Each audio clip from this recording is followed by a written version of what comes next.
পুড়ে ছাই হয়ে গেছে, সেই লোকটার লাশ কি আপনি খুঁজে পেয়েছেন? পান নাই। যে লোকটা নদীতে পড়ে মাছের পেটে চলে গেছে, ওই লোকটার লাশ কি আপনি খুঁজে পেয়েছেন? প্রশ্ন আপনার কাছে। তখন আপনি বলবেন যে এদের কবরে আযাব কিভাবে দিবে? আপনাকে নইলে কবরে রাখা হয়েছে, এজন্য আপনার কবরে আযাব আপনি দেখেন না। কিন্তু যেই লোকগুলো এদিক সেদিক হয়ে চূর্ণ বিচূর্ণ হয়ে গেছে, তাদের হাড্ডিগুলোও পাওয়া যায় নাই, এরকম লোকও তো বাংলার জমিনে আছে না নাই? হাড্ডিও পাওয়া যায় না, পরে হাড্ডি মাটি মোটামুটি জোগাড় টাকার করিয়া এক জায়গায় না গেড়ে থুইছে, এরকম আছে না? আছে তো। তো এদের বিচার কিভাবে হবে? এদেরকে শাস্তি কিভাবে দিবে? আসলে আপনার দেহকে শাস্তি দিবে নাকি আপনার রূহকে শাস্তি দিবে? আপনার রূহ যেখানেই থাকুক না কেন, আপনার রূহ তো রব্বুল আলামিনের কাছেই আছে। আপনার দেহ ছিন্ন বিচ্ছিন্ন হয়ে যাক, আপনার দেহগুলো নষ্ট হয়ে যাক, যখন আল্লাহ পাক রব্বুল আলামিন আমাদেরকে সৃষ্টি করেছেন, তখন আমাদেরকে রব্বুল আলামিন একটা পানি থেকে সৃষ্টি করেছেন, যে পানির মধ্যে ছিল না কোনো হাড্ডি, যে পানির মধ্যে ছিল না কোনো রক্ত, যে পানির মধ্যে ছিল না কোনো কিছুই। সে রব্বুল আলামিন যে পানির মধ্যে থেকে আমাদেরকে সৃষ্টি করতে পেরেছেন, ওই রব্বুল আলামিন ওই দেহকে শাস্তি না দিও, রূহকে শাস্তি দেওয়ার মাধ্যমে ওরকম দেহ তৈরি করে রব্বুল আলামিন শাস্তি দিতে পারেন কি পারেন না? আল্লাহ আমার রব, এই রবি আমার সব। সবাই আল্লাহ আমার রব, এই রবি আমার সব। দমে দমে তনু মনে তারি অনুভব, দমে। বন্ধুরা, চ্যানেলটি সাবস্ক্রাইব করুন। আমাদের জ্ঞানের বিচার করবেন। রাস্তা দিয়ে যখন আমরা হেঁটে যাই, তখন আমরা আমাদের সবাইকে জ্ঞানী দাবি করি। একজন রিক্সাওয়ালা যখন সে রিক্সা চালায়, তখন সে বলবে যে তুমি কি আমার চেয়ে বেশি বোঝো? আবার একজন কর্মঠ, একজন চাকরিজীবী, একজন আলেম, অথবা যে কোনো ধরনের মানুষ হোক না কেন, সকলেই আমরা নিজেকে বুদ্ধিমান হিসেবে দাবি করি। এবং আমাকে যদি কেউ বুদ্ধিমান নয় এরকম কেউ বলে, আমি তাকে ঘৃণা করি। এটাই হচ্ছে আমাদের চরিত্র। আমরা সবাই বুদ্ধিমান। কিয়ামতের ময়দানে আপনার এই বুদ্ধির হিসাব আপনাকে দিতে হবে। পাগলের বিচার কিয়ামতের ময়দানে হবে না। কোনো কীট পতঙ্গ চতুষ্পদ জন্তুর বিচার হবে না। শুধু মানুষ। ওয়ালাকাদ যারানা লিজাহান্নামা কাসীরাম মিনাল জিন্নি ওয়াল ইনস লাহুম কুলুবুন লা ইয়াফকাহুনা বিহা। একমাত্র জিন এবং ইনসান, মানুষের হিসাব কিয়ামতের ময়দানে হবে। আল্লাহ পাক রব্বুল আলামিন বলেছেন, ওয়ালাকাদ যারানা লিজাহান্নামা কাসীরাম মিনাল জিন্নি ওয়াল ইনস। এমন কিছু মানুষ এবং জিন রয়েছে, তাদের জন্য জাহান্নাম অবধারিত, তাদের জন্য জাহান্নাম নির্ধারিত। তার মানে তারা কারা? তারা হচ্ছে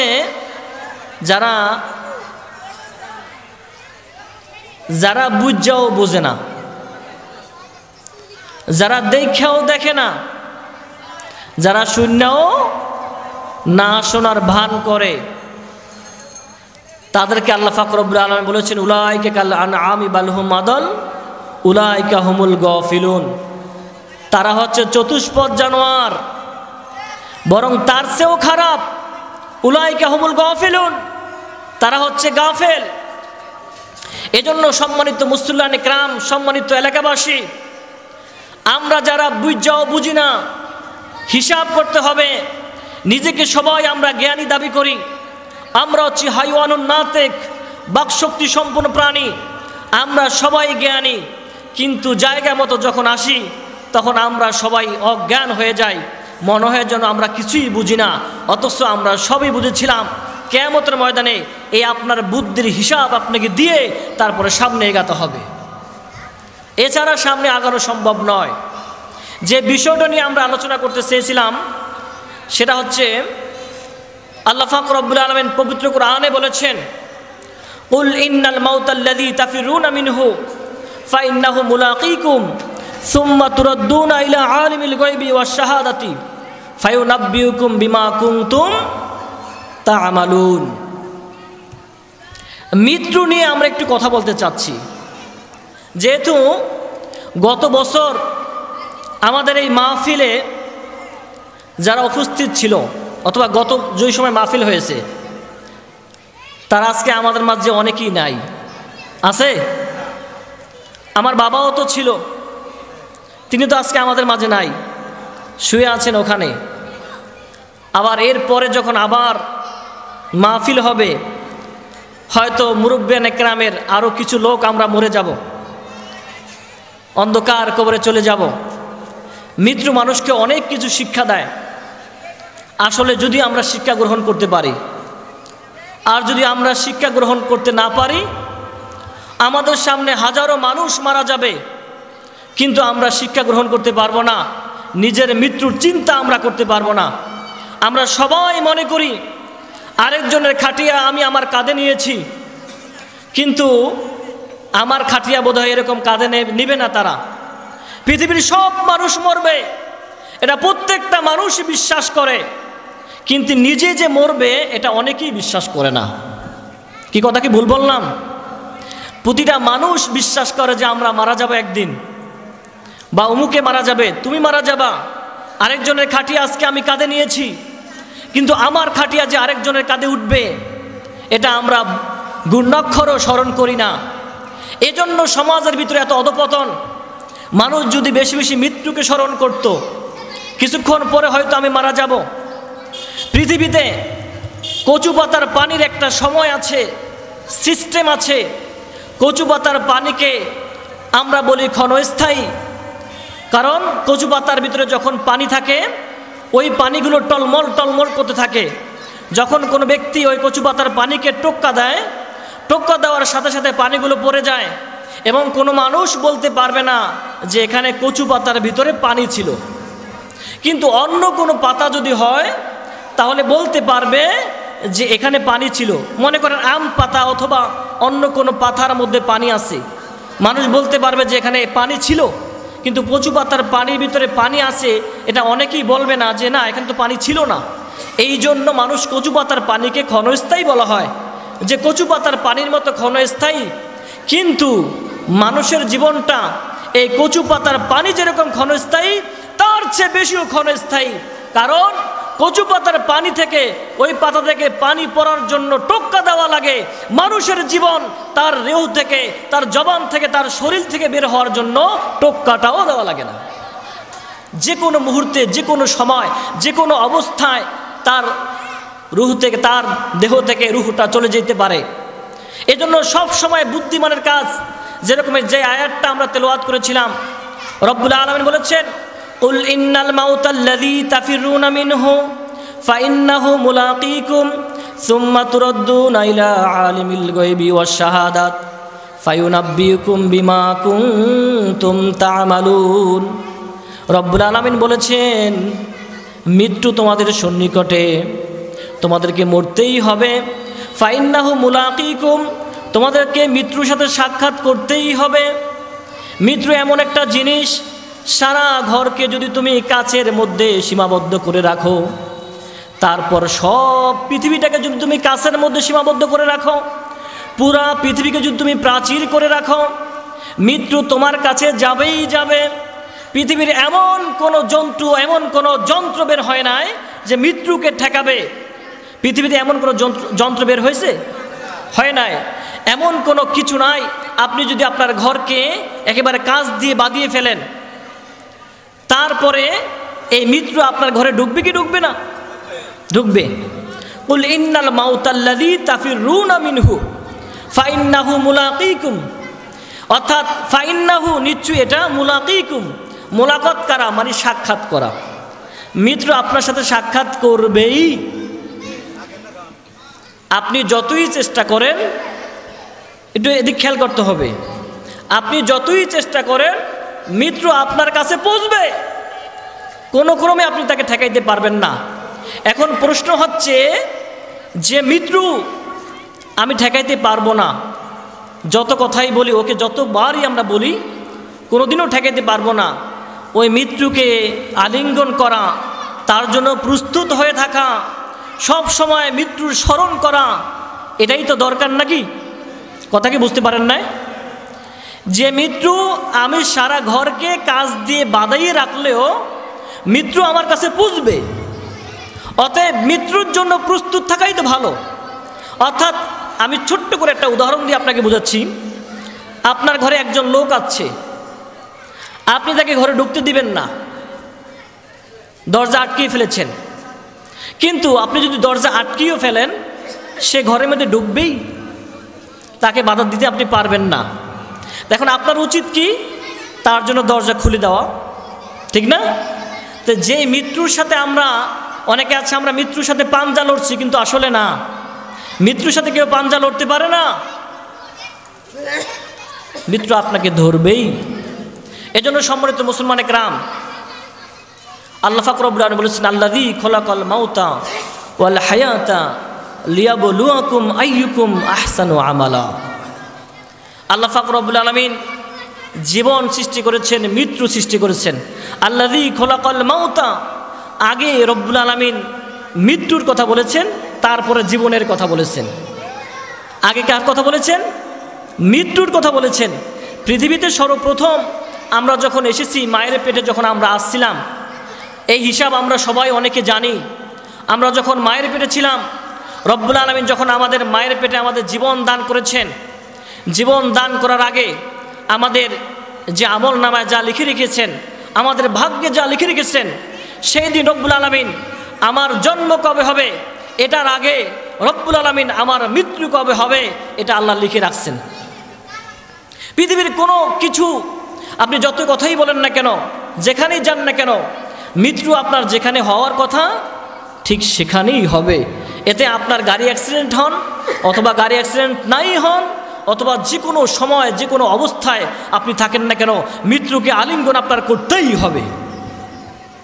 অতএব যে মৃত্যুকে আমরা আলিঙ্গন করতে হবে, মৃত্যুর সাথে সাক্ষাৎ করতে হবে, কোনো ক্রমে মৃত্যুকে ভোলা যাবে না।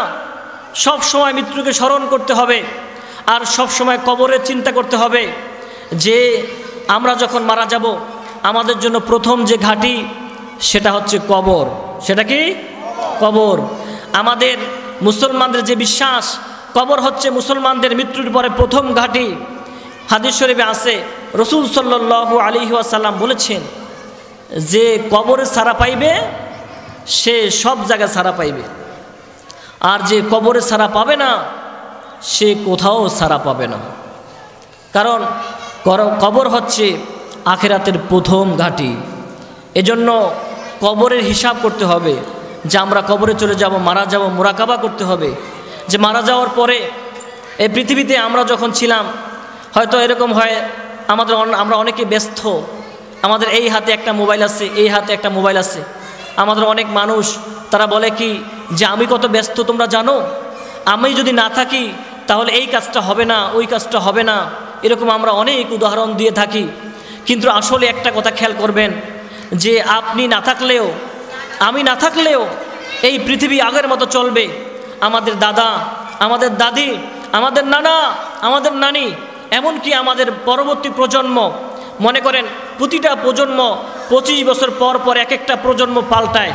তার মানে হচ্ছে 25 বছর বয়সে আপনি আপনার সন্তানকে যখন বিবাহ করাইবেন, তখন আপনার সন্তানের ঘরে আরেকটা সন্তান হইবে, সে তার দাদাকে চিনবে। আবার এই 25 বছর পর ওই সন্তানের ঘরে আপনার নাতি হবে, যখন ওই নাতির যখন বয়স 25 বছর হবে, তখন তার বাবা তাকে বিবাহ করাইবে, তখন তার ঘরে সন্তান হবে।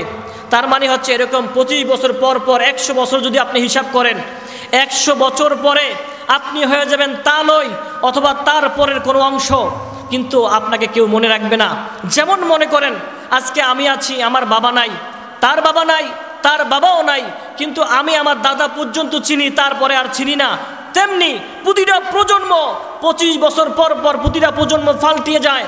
প্রতিটা প্রজন্ম যখন পাল্টিয়ে যায়, তখন মানুষ যখন মারা যায়, তখন মানুষ বুঝতে পারে না ওই মানুষ যে দুনিয়াতে ছিল এরকম কোনো আলামতও থাকে না।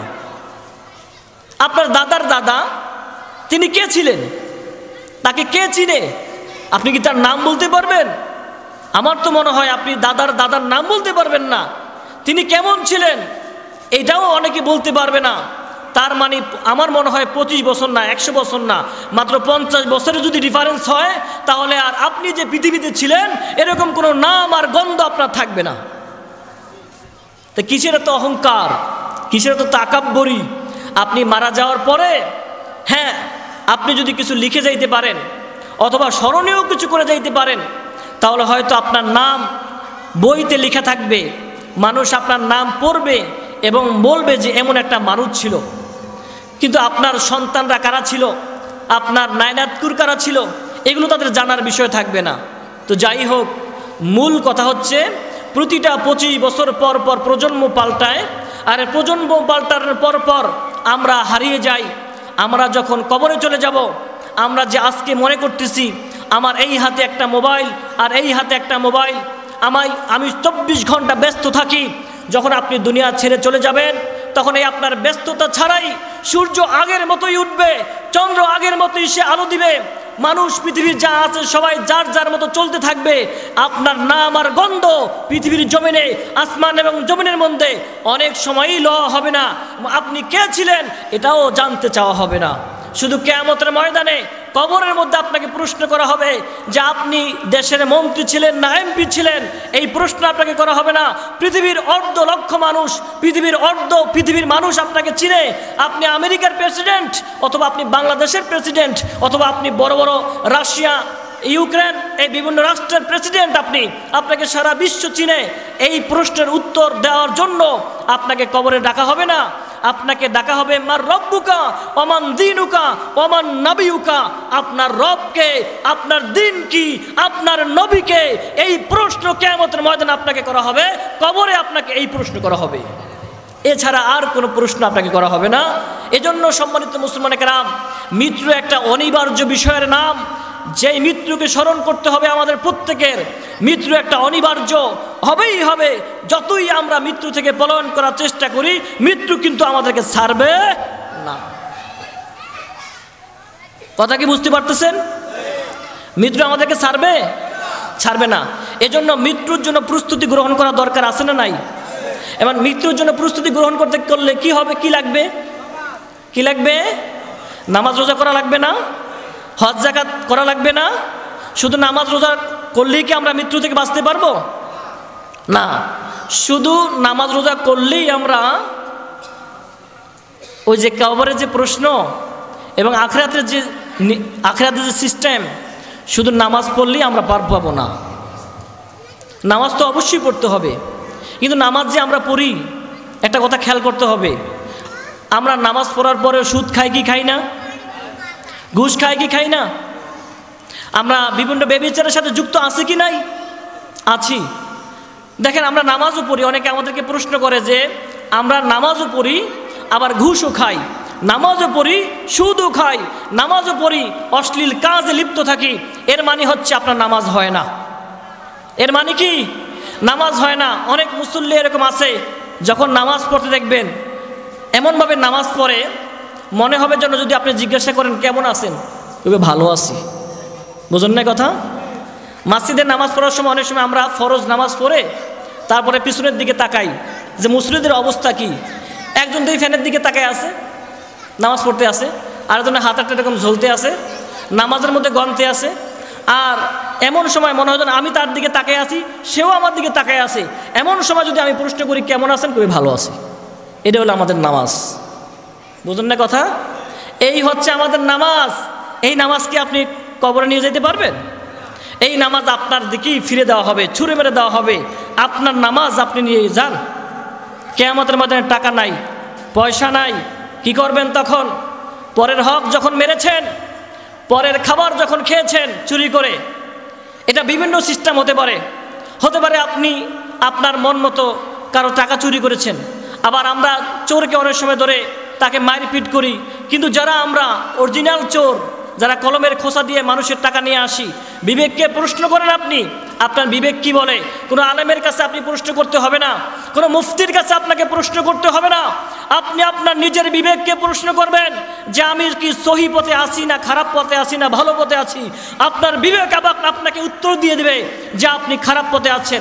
যদি আপনি খারাপ পথে থেকে থাকেন, হালাল এবং হারাম তমিজ করতে না পারেন, আপনি জান্নাতে যাইতে পারবেন না। গুদিয়াবিল হারাম লা ইয়াদখুলুল জান্নাহ, গুদিয়াবিল হারাম, জান্নাতে প্রবেশ করতে পারবে না যারা হারাম খেয়ে যাদের রক্ত মাংস তৈরি হয়েছে। হারাম খেয়ে যাদের রক্ত মাংস তৈরি হয়েছে, যারা জান্নাতে প্রবেশ করতে পারবে না। এখন আমরা আদরের যে সন্তান, আসলে আমি কবরের কথা বলবো, তার মধ্যে এই কথাগুলো আমাদেরকে একটু বলা লাগে। এজন্য সুর দিচ্ছি না, স্বাভাবিকভাবে আমরা যে কথাগুলো বলবো এগুলো হচ্ছে আমাদের জন্য কার্যকর কথা, এবং বাস্তব জীবনে সেগুলোকে আমরা বাস্তবায়িত করার চেষ্টা করব ইনশাআল্লাহ। যদি আপনি এই কথাগুলো বোঝার পরেও বাস্তবায়িত না করেন, তাহলে কিয়ামতের ময়দানে আপনার হিসাব আপনি দিবেন, আমার হিসাব আমি দিব, কোনো সমস্যা নাই। কিন্তু আমরা আপনাদেরকে জানিয়ে দিচ্ছি যে এইভাবে আমাদেরকে কাজ করতে হবে, এইভাবে আমাদেরকে চলতে হবে, এইভাবে পরিবার মেনটেন করতে হবে, এইভাবে সমাজ মেনটেন করতে হবে, এইভাবে রাষ্ট্র মেনটেন করতে হবে। আমার কথা ছিল, আমাদের যে আদরের সন্তান, রাত্র আমরা রৌদ্রে পুড়ে বৃষ্টিতে ভিজে ইনকাম করে কষ্ট করে সন্তানকে মানুষ করার জন্য রাত দিন পরিশ্রম করি, কিন্তু আমরা যদি একটু খেয়াল করতাম যে আমার যে সম্পদটা আমি হারাম সম্পদ ব্যয় করব না আমার সন্তানের পিছনে, এই চিন্তা যদি আমরা করতাম, তাহলে সন্তানটা মানুষ হইতো, খারাপ হইতো না। কথা বোঝেন নাই? আপনি হারাম টাকা দিয়ে আপনি যদি ঘুষ খান, ওই ঘুষের টাকা দিয়ে এবার ছেলেকে যদি আপনি মক্কা শরীফে, একেবারে মক্কা শরীফের কাছাকাছি মাদ্রাসা মসজিদ, ওখানে হেফজখানা পড়ায়া হাফেজ বানিয়ে ফেলেন, সেখান থেকেও মানুষ হিসেবে সে ফিরে আসতে পারবে না, কারণ আপনার টাকার মধ্যে হারাম টাকা আছে না? আমরা নামাজ পড়ি, নামাজের মধ্যে ফরজ কয়টা? নামাজের ভিতরে বাহিরে ফরজ কয়টা জানেন?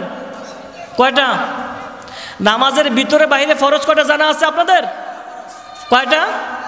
13টা। কয়টা মনে আছে? এগুলো মুখস্থ করতে হবে। নামাজের ভিতরে এবং বাহিরে ফরজ কয়টা? 13টা। নামাজের বাহিরে ফরজ আছে না? একটা কি? প্রথমটা কি? শরীর পাক, তারপরে কাপড় পাক, নামাজের জায়গা পাক। আমাকে তিনোটার মধ্যে ভেজাল আছে না নাই? আছে না নাই? আছে। শরীর পাক, কাপড় পাক, নামাজের জায়গা পাক, একটাও ঠিক নাই। কসকো সাবান দিয়ে যদি শরীর ধৌত করেন, পাক হয়ে যাবে? আপনার শরীরের মধ্যে যদি হারাম টাকা থাকে, হ্যাঁ, পাক হবে? আপনি যদি মনে করেন যে আপনার যে শরীরে যে কাপড় পরেছেন, আপনার জামা যত দামি হোক না কেন, এটা যদি আপনি হারাম টাকা দিয়ে কিনে থাকেন, তাহলে আপনার শরীর পাক হয়ে যাবে? আপনার কাপড় পাক হয়ে যাবে? তো আপনি যদি হারাম টাকা দিয়ে জায়গা পাক করেন, জায়গাকে যত কসকো সাবান নয় ব্লিচিং পাউডার দিয়ে যদি ধৌত করেন, আর ওই জায়গা যদি পরকে ঠকাইয়া ওই জায়গায় আপনি নামাজ পড়েন, নামাজ হবে? আসল কথা কিন্তু এখানে, এই তমিজ আমরা করি না। এই তমিজ তো অনেক দূরের কথা। বাস্তবিক জীবনে পরিচালনা করার ক্ষেত্রে সামান্য যেই, ওই যে একটা কথা বলছিলাম, আমরা পাগলে কিনা বলে আর ছাগলে কিনা খায়। আমরা যা পাই তাই পকেটে ঢুকাই, আর যেই কথা বলার না, লা তাবাগাদু ওয়ালা তাহাসাদু ওয়ালা তাদাবারু ওয়াকুনু ইবাদাল্লাহি ইখওয়ানা, আমরা যেই কথা বলার না সেটাও আমরা বলে ফেলি। শুনছি তো বলে ফেলেছি, শুনছি তো বলে ফেলেছি, এরকম বলা জায়েজ আছে? নাই। এজন্য সম্মানিত মুসলমান গ্রাম, নামাজের ভিতরে ফরজ আছে, নামাজের বাহিরে ফরজ আছে। আমাদের বাহিরে ফরজই হচ্ছে না, ভিতরে ফরজ তো দূরের কথা। তো যাই হোক সম্মানিত মুসলমান গ্রাম, আমাদের যে আলোচনা, আমাদেরকে বুঝতে হবে যে আমরা একদিন এই দুনিয়া থেকে চলে যাব। অন্ধকার করে অন্ধকার কবর, যেখানে হচ্ছে সাপ বিচ্ছুর ঘর, পোকামাকড়ের ঘর, মাটির ঘর, যেখানে উপরে মাটি নিচেও মাটি, দুই পাশেও মাটি। আমরা হাদিস শরীফে রাসূল সাল্লাল্লাহু আলাইহি ওয়াসাল্লাম বলেছেন যে কবর হচ্ছে একটা অন্ধকারের ঘর। কবরের মাটি এমনভাবে চাপা দেয়, এক পাশরের হাড্ডি আরেক পাশরে চলে যায়, আরেক পাঁজরের হাড্ডি আরেক পাঁজরে চলে যায়। কিয়ামতের ময়দানে কবরের বারজাখে কবর তোমাকে চিনবে না। কবরকে বলা যাবে না যে আমি অমুকের সন্তান। ফাতিমা রাদিয়াল্লাহু তাআলা আনহাকে রাসূল সাল্লাল্লাহু আলাইহি ওয়াসাল্লাম বলেছেন, কবরের কাছে যদি বলো আমি মুহাম্মাদের সন্তান, তাহলে তোমাকে রেহাই দিবে না। তোমার আমল এবং তোমার আখলাক, তোমার চরিত্র, তোমার ব্যবহার, এগুলো তোমাকে দেখবে। তোমার আমলই একমাত্র কবরের আযাব থেকে তোমাকে রক্ষা করতে পারে। এবং আমরা বাহ্যিক দৃষ্টিতে যেটা দেখি যে কবরের যে আযাব হয়, এটা তো আমরা দেখি না। কবরের যে আযাব, এটা আমরা দেখি না। এখন আমাদের অনেকে প্রশ্ন করবে যে আপনারা কি বলেন, কবরের আবার আযাব হয়? মানুষ মারা গেলে তো পোকামাকড়ে খেয়ে ফেলে, অথবা দেখা যায় না, অথবা তাদের লাশগুলো তো অনেক সময় খুললে আমরা পাই না। প্রশ্ন আপনার কাছে, যেই লোকটা বিমান অ্যাক্সিডেন্টে মারা গেছে, ওই লোকটার লাশ কি আপনি খুঁজে পাবেন? ওইটা কোথায় কবর দিয়েছেন আপনি? আগুনে পুড়ে ছাই হয়ে গেছে, সেই লোকটার লাশ কি আপনি খুঁজে পেয়েছেন?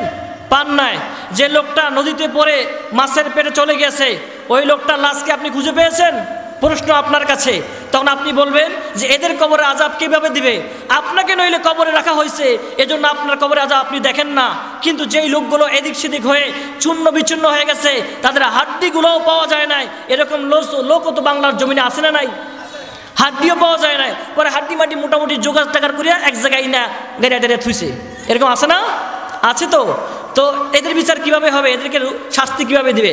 আসলে আপনার দেহকে শাস্তি দিবে নাকি আপনার রূহকে শাস্তি দিবে? আপনার রূহ যেখানেই থাকুক না কেন, আপনার রূহ তো রব্বুল আলামিনের কাছেই আছে।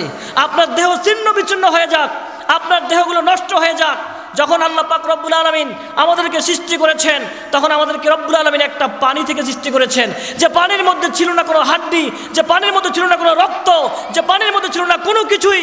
সে রব্বুল আলামিন যে পানির মধ্যে থেকে আমাদেরকে সৃষ্টি করতে পেরেছেন, ওই রব্বুল আলামিন ওই দেহকে শাস্তি না দিও রূহকে শাস্তি দেওয়ার মাধ্যমে ওরকম দেহ তৈরি করে রব্বুল আলামিন শাস্তি দিতে পারেন কি পারেন না? পারেন। এজন্য আপনি যদি মনে করেন যে কবরের আযাব নাই, আপনার ঈমান থাকবে না। যেহেতু রাসূল সাল্লাল্লাহু আলাইহি ওয়াসাল্লাম বলেছেন কবর হচ্ছে মুসলমানদের প্রত্যেকটা মানুষের প্রথম ঘাঁটি। এই কবরের প্রশ্নের উত্তর যারা দিতে পারবে না তারা আর কোনো ঘাঁটিতে দিতে পারবে না। ফুলচিরাতের ঘাঁটি রয়েছে যেখানে চুল চিরা বিশ্লেষণ করা হবে, চুলের মতো সাক্ষ্য থাকবে, যেখানে আপনার আমল যদি না থাকে, আপনি যদি ইমানদার না হয়ে থাকেন, আপনি ওই জগৎকে পাড়া দিতে পারবেন না। এবং ওখানে নিচে থাকবে আগুন, আগুন স্ফুলিঙ্গ থাকবে যেখানে। এবং কিয়ামতের ময়দানে যখন সূর্য মাথার উপরে থাকবে, মাথাগুলো টকবক টকবক করতে থাকবে, সূর্য যখন মাথার উপরে আসবে তখন আপনার শরীরের ঘামগুলো এমনভাবে বের হতে থাকবে যে আপনি ঘামের উপরে সাঁতার কাটতে থাকবেন। প্রত্যেকটা মানুষের পাপ অনুযায়ী, প্রত্যেকটা মানুষের গুনাহ অনুযায়ী সে ওই ঘামের মধ্যে সে সাঁতার কাটতে থাকবে, সাঁতার কাটতে থাকবে। যখন সে সাঁতার কাটবে রব্বুল আলামিনকে বলবে, আল্লাহ আর সহ্য করতে পারি না, আমাদের মৃত্যু দাও, আমরা আর সহ্য করতে পারবি না। রব্বুল আলামিন ফেরেশতাদেরকে পাঠিয়ে দিবেন, বলবেন তোমাদের আর কোনো মৃত্যু নাই। কিয়ামতের ময়দানে একবারে মৃত্যুকে এনে আবার তাকে মৃত্যু করে দেওয়া হবে। এই মৃত্যু তোমাদের মধ্যে শেষ হয়ে গেল। পৃথিবীতে যতদিন তোমরা থাকবা এখানে আর কোনো কিয়ামত হবে না। এখানে হচ্ছে এই মৃত্যুকেও মৃত্যু করে দেওয়া হলো, আর কোনোদিনও মৃত্যু হবে না। সম্মানিত মুসলমান کرام, একটু খেয়াল করে দেখেন, দুনিয়াতে আমাদের জন্ম হয়েছে, একদিন আমাদেরকে মরতেই হবে। সেই দিনটা যদি 100 বছর পরেও হয়, 200 বছর পরেও হয়, আমাদেরকে মরতে হবেই হবে। কিন্তু কিয়ামতের ময়দানে আর কোনো মরণ নাই। যতদিন পর্যন্ত আপনি বেঁচে থাকবেন এটা বললেও ভুল হবে, কারণ আপনি যে কতদিন পর্যন্ত থাকবেন একমাত্র রব্বুল আলামিন জানে, যেখানে আর কোনো হিসাব নিকাশ হবে না। ওই সময় যদি আপনি ধরা খেয়ে যান, আজীবন আপনি জাহান্নামের আগুনে থাকবেন, স্ফুলিঙ্গ হয়ে থাকবেন, কয়লা হয়ে যাবেন, আঙ্গার হয়ে যাবেন। এই দুনিয়া অল্প দিনের দুনিয়ার জন্য, কোন ফিদ দুনিয়া কান্নাকে গরিবুন আও আবিরু সাবিলুন, আর দুনিয়া সিজনুল মুমিনি ওয়া জান্নাতুল কাফের। দুনিয়া হচ্ছে মুমিনদের জন্য জেলখানা আর কাফেরদের জন্য বেহেশতখানা। তারা জান্নাতে কিছু পাবে না, জান্নাতের নাজ নেয়ামত তারা পাবে না, জান্নাতের ফল তারা খাইতে পারবে না, জান্নাতের নারীদেরকে তারা ভোগ করতে পারবে না, জান্নাতের হুর তারা পাবে না। আর যারা জান্নাতি হবে, কাফেররা যখন জাহান্নামী যারা, তারা তাদেরকে দেখবে, আহা কি সুন্দর। রব্বুল আলামিন জান্নাতের যে বর্ণনা সূরাতুল ওয়াকিয়ার মধ্যে দিয়েছে, আপনি যদি সূরা ওয়াকিয়া একবার পড়েন, বাংলা অর্থটা যদি আপনি পড়েন, তাহলে দেখবেন রব্বুল আলামিন জান্নাতের কি বর্ণনা দিয়েছেন, কি সুন্দর বর্ণনা। মনে হয় যেন দুনিয়ার সব কিছু ছেড়ে দিয়ে জান্নাতের দূরে জোর দিই আমরা। দুনিয়া একেবারে মিছে দুনিয়া। আজকে যদি আপনি অবৈধ কোনো কাজ করতে যান, অথবা আপনি যদি জায়েজ কোনো কাজও যদি আপনি করতে যান, দেখবেন আপনি জায়েজ কাজ করার পরেও আপনার শান্তি নাই, বিপদ, কবি সুখ হে কবি দুঃখ হে, এই কা নামে দুনিয়া হে, আবি ক্যা থা আবি ক্যা হে, এই দুনিয়া মে বদল তুই হে। দুনিয়াতে কখনো সুখ আবার কখনো দুঃখ, এই সুখ আইলো বলে আবার দুঃখে এসে যায়। আজকে 2 দিন হলো আমরা সুখে থাকতে পারি না, যে কোনো একটা সমস্যা আমাদের মধ্যে চেপে বসে। কিন্তু কাল কিয়ামতের ময়দানে যখন হিসাব নিকাশ হয়ে যাবে, জান্নাত জাহান্নাম দেওয়া হবে, যারা জান্নাতে যাবে তারা জান্নাতে থাকবে, আর যারা জাহান্নামে যাবে তারা জাহান্নামে থাকবে। একটা কথা মনে রাখতে হবে, জান্নাতে 2টা জিনিস আছে, একটা সুখ আর একটা হচ্ছে দুঃখ। হয়তো হয়তো সুখ নয়তো দুঃখ। যদি আপনি আজকে দুঃখকে বাছাই করে নেন তাহলে আজীবন আপনি দুঃখে নিবেদিত হবেন। আজকে যদি আপনি সুখকে বাছাই করে নিতে পারেন আপনি আজীবন সুখে থাকবেন। জাহান্নামের ভিতরে এমন একটা আযাব যে আপনি যখন মাথা উঠাইবেন তখন দেখবেন আগুন, মাথা যখন নিচে নামাইবেন তখন দেখবেন আগুন, মাথা যখন ডানে নেবেন তখন দেখবেন আগুন, মাথা যখন বামে নেবেন তখন দেখবেন আগুন। আপনি যদি একটা নিঃশ্বাস ছাড়বেন এই নিঃশ্বাস ছাড়ার সময়টুকু আপনি পাবেন পাবেন জাহান্নামে আপনি নিঃশ্বাস ছাড়ার মতো সময় পাবেন পাবেন না। তাহলে দুনিয়াতে তো আজকে আপনি আছেন, একদিন তো আপনাকে মরতেই হবে, যাইতেই হবে। ইসলাম বলে না যে আপনি মারা যাবেন এজন্য সম্পদ জোগাড় করেন না। ইসলাম বলে আপনি সম্পদ পাহাড় পরিমাণ করেন, কোনো সমস্যা নাই, কিন্তু হালালভাবে করেন, হালালভাবে করেন। সন্তানকে মানুষ করার জন্য আপনার টাকার প্রয়োজন, হালালভাবে কাজ করেন। রাত্রে উঠে রব্বুল আলামিনের কাছে বলেন, আল্লাহ, হাদিস শরীফে আছে রাসূল সাল্লাল্লাহু আলাইহি ওয়াসাল্লাম বলেছেন, তোমার যদি একটা জুতার ফিতাও লাগে তাহলে রব্বুল আলামিনের কাছে চেয়ে নাও। রাত্রে তাহাজ্জুদ নামাজ পড়ে রব্বুল আলামিনকে বলো, আল্লাহ আমার একটা জুতার ফিতা লাগবে। আল্লাহ রব্বুল আলামিন আজ হোক কাল হোক তোমার জুতার ফিতার ব্যবস্থা করে দিবে। এখন আমরা তো রব্বুল আলামিনের কাছে চাইতে পারি না, কারণ সেটা তো বাকি। সেটা কি বাকি? বাকি আর দেয় না না দেয় কে জানে, আগে তাই না নেই। আল্লাহ পাক রব্বুল আলামিন অবশ্যই আপনি চাইতে পারলে আল্লাহ পাক রব্বুল আলামিন আপনাকে অবশ্যই দিবেন। কেন দিবেন না? রব্বুল আলামিন তো ওয়াদাই দিয়েছেন যে আপনি চাইলে আল্লাহ পাক রব্বুল আলামিন আপনাকে দিবেন, দান করবেন। আপনি কেন চান না? রব্বুল আলামিনের কাছে চান, রব্বুল আলামিন আপনাকে দান করবেন ইনশাআল্লাহ। কিন্তু যদি আপনার এটা পাইতে দেরি হয়, হয়তো আপনি এই জন্য ধৈর্য ধারণ করতে হবে। প্রতিটা জিনিসের জন্য ধৈর্যের প্রয়োজন। ইন্নাল্লাহা মাআস সাবিরিন, ধৈর্য ধারণকারীদের সাথে কে আছেন? আল্লাহ আছেন। যারা ধৈর্য ধারণ করতে পারে, দুনিয়ার একটু কষ্ট ক্লেশ ভোগ করতে পারে, এবং এই কষ্ট করে যারা বলে না রব্বুল আলামিন এই রোগটি শুধু আমাকেই দিতে পারলে, দুনিয়াতে আর কাউকে দেখলে না, আমাকে এত রোগ দিলে কেন, এই যারা না বলে, একটা কথা মনে রাখবেন, আইয়ুব আলাইহিস সালামের নাম শুনছেন সবাই? আইয়ুব আলাইহিস সালাম কেমন রোগী ছিলেন, কেমন অসুস্থ রোগী ছিলেন।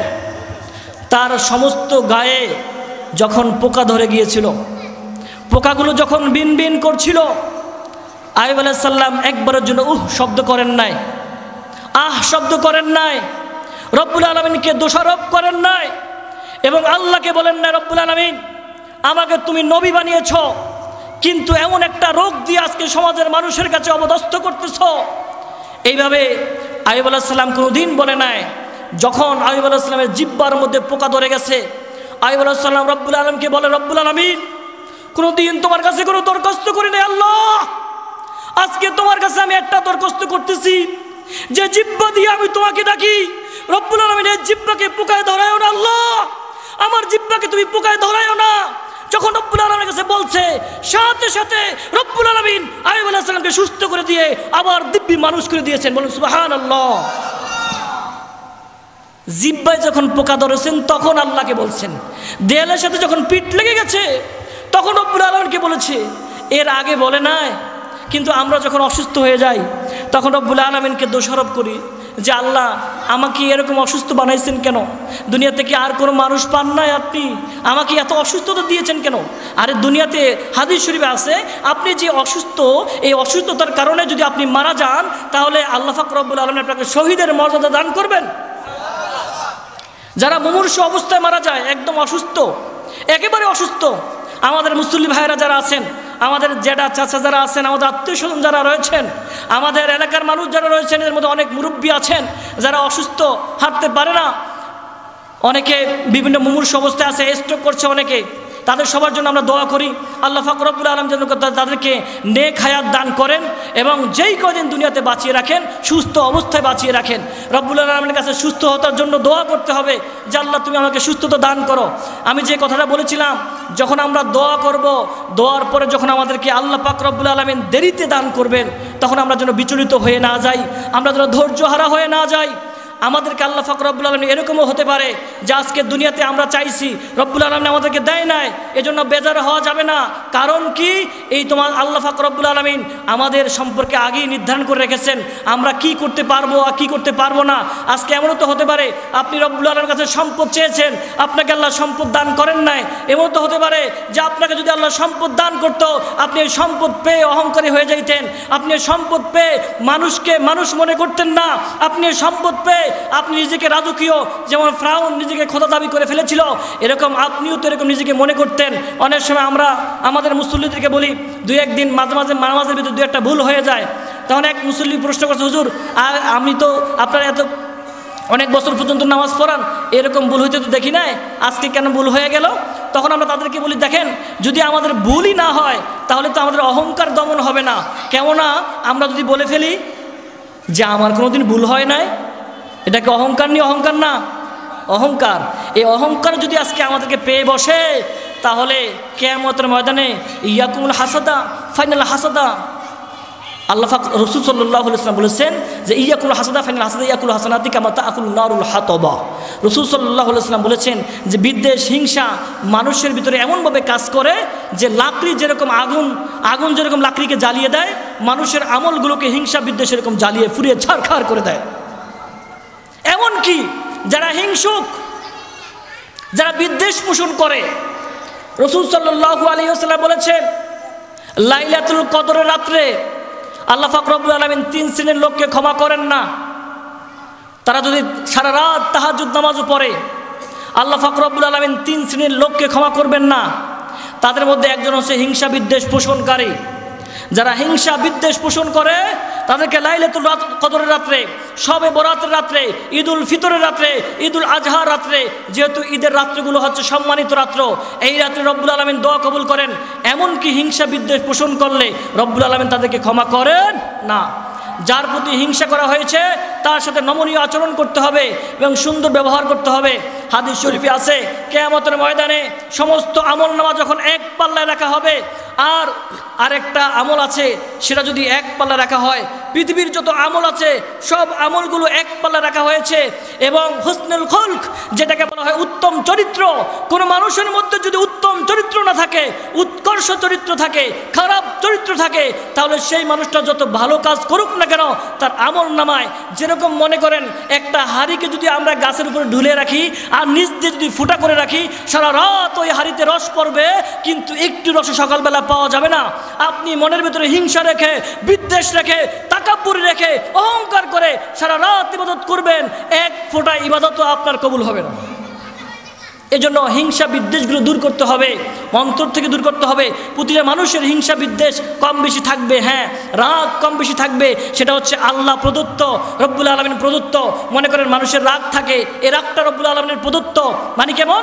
যেমন মনে করেন একটা শিশু বাচ্চা, মনে করেন আপনি কোলে লইলেন বা আরেকজনে কোলে লইল, অথবা আপনার কোলের থেকে আরেকজনে নেওয়ার পরে সে রাগ করে, জিদ করে, তাকে কে রাগ শিখাইছে? সে কি হিংসা করে রাগ হয়েছে? ওই শিশুটাকে হিংসা করে রাগ হয়েছে? না না, এটা স্বভাবতই রব্বুল আলামিন এতটুকু রাগ দান করেছেন। আর কিছু হিংসা বিদ্বেষ হালকা পাতলা ওটা আপনার মধ্যে থাকতেই পারে, হ্যাঁ, যেহেতু মানুষ। কারণ মানুষের মধ্যে রব্বুল আলামিন শয়তান সৃষ্টি করেছেন। কি জন্য শয়তান সৃষ্টি করেছেন? যে শয়তান মানুষকে ধোঁকা দিবে। আল্লাহ পাক রব্বুল আলামিন বলেছেন যে শয়তান মানুষকে ধোঁকা দিবে, আর শয়তানু জাযিমুন আলা কলবি ইবনে আদম ফাইদা যাকারাল্লাহু খরাসা ওয়া ইযা গফালা ওয়াসওয়াসা। শয়তান প্রত্যেকটা বনি আদমের রগের শিরা শিরায় পুশুরে ঢুকে তাদেরকে ধোঁকা দিবে এবং তাদেরকে বিভিন্ন অপকর্ম করাইতে থাকবে, বিভিন্ন বেপরদা হতে থাকবে, বেহায়াপনা অশ্লীলতার দিকে তাদেরকে ধাবিত করবে এবং সকালবেলা ঘুমিয়ে থাকতে তাদেরকে মজাবোধ করা দিবে, তাদের হাত পাও চেপে দিবে, তাদেরকে সম্মানিত করবে, মানুষের সামনে ফুটফুটে করে দেখাবে। এটা হচ্ছে শয়তানের কাজ। কারণ কি? ওই যে এর আগে আমরা প্রথমে একটা আয়াত তেলাওয়াত করেছিলাম, আল্লাযী খলাকাল মাউতা ওয়াল হায়াতা লিয়াবলুয়াকুম আইয়ুকুম আহসানু আমালা। এখানে একটা শব্দ আছে আহসানু, যারা আরবি গ্রামার বোঝেন তারা বুঝবেন হয়তো। ইসমে তাবদিলের সিগাটা আহসানু আমালা, এখানে উত্তম প্রথম শব্দটা বোঝানো হয়েছে যে রব্বুল আলামিন সূরা ফাতিহা তাফসির যারা পড়েছেন, সূরা ফাতিহা তাফসির পড়লে বোঝা যাবে যে রব্বুল আলামিন মানুষকে সৃষ্টি করেছেন, জীবন এবং মৃত্যুকে সৃষ্টি করেছেন আহসানু আমালা, কে কতটুকু ভালো আমল করে এটা দেখার জন্য। ওয়ালা নাবলুওয়ান্নাকুম বিশাইইন মিনাল খাউফি ওয়াল জুই ওয়া নাকসিম মিনাল আমওয়ালি ওয়াল আনফুসি ওয়াস সামারাত ওয়া বাশশিরিস সাবিরিন। আল্লাহ পাক রব্বুল আলামিন মানুষকে পরীক্ষা করবেন। রব্বুল আলামিন আরেকটা আয়াতে বলেছেন যে তোমরা কি মনে করেছো তোমাদেরকে আমি জান্নাত এমনি দিয়ে দেব পরীক্ষা ব্যতীত? প্রতিটা জিনিসকে আপনি যদি উপরে লেভেলে উঠতে চান আপনাকে পরীক্ষা দিতে হবে, প্রতিটা কাজ আপনাকে পরীক্ষা দিয়ে দিয়ে আপনাকে স্টেপ বাই স্টেপ পার হতে হবে। এমনিভাবে আপনার পরীক্ষা রয়েছে, প্রতিটা পরীক্ষা আপনাকে পাস করতে হবে।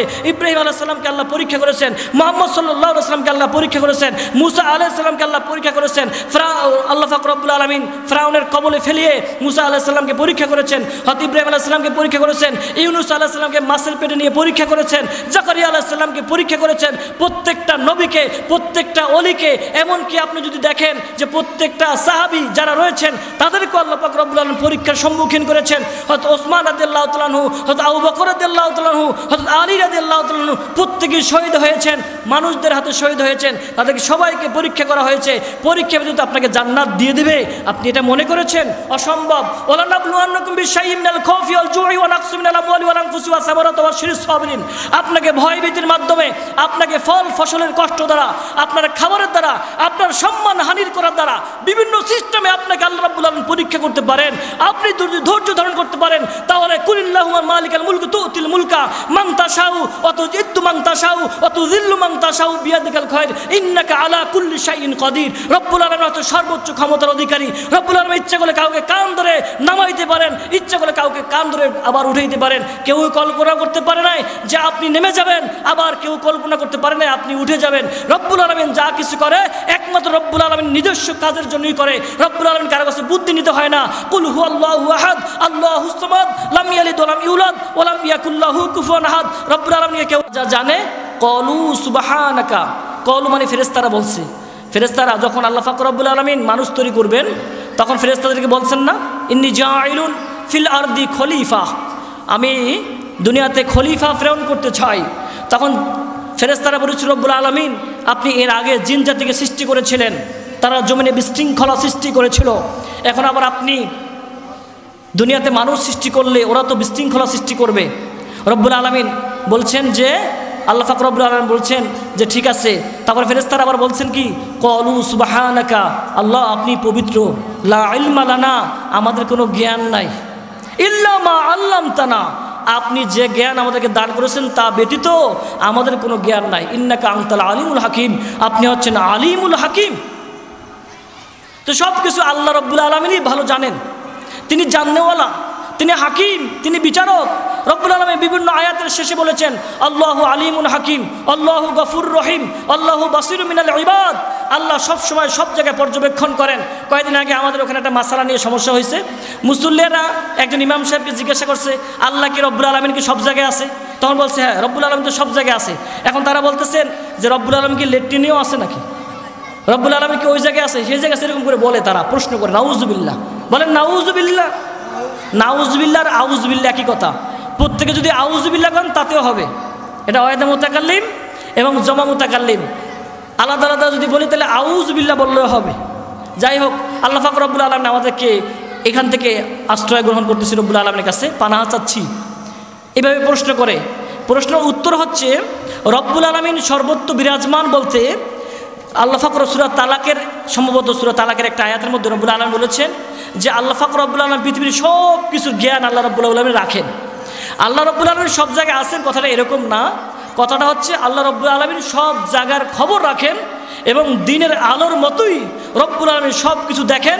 তার মানে সব কিছুর খবর রব্বুল আলামিন বাসিরু মিনাল ইবাদ, রব্বুল আলামিন চোখের উপরে সব কিছু রয়েছে।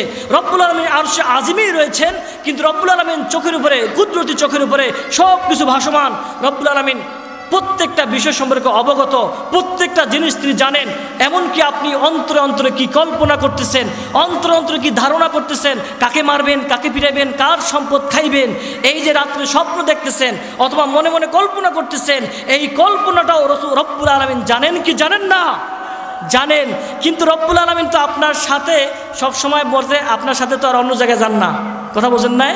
রব্বুল আলামিনের দৃষ্টি সব জায়গায় আছে, রব্বুল আলামিনের জ্ঞান সব জায়গায় আছে, রব্বুল আলামিন সব কিছু দেখেন, কিন্তু রব্বুল আলামিন সশরীরে তো আর আপনার সাথে যান না। এরা তারা অনেকে মনে করে রব্বুল আলামিন সশরীরে যান, ঠিক না? কিন্তু না, কথাটা এরকম না।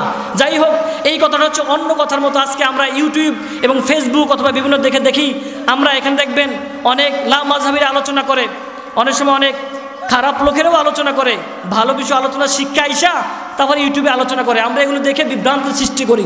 একবার সামান্য একটা কথা বলে আমরা আমাদের আলোচনা চলে যাচ্ছি, একটু খেয়াল করবো। আমরা একটু খেয়াল করবো।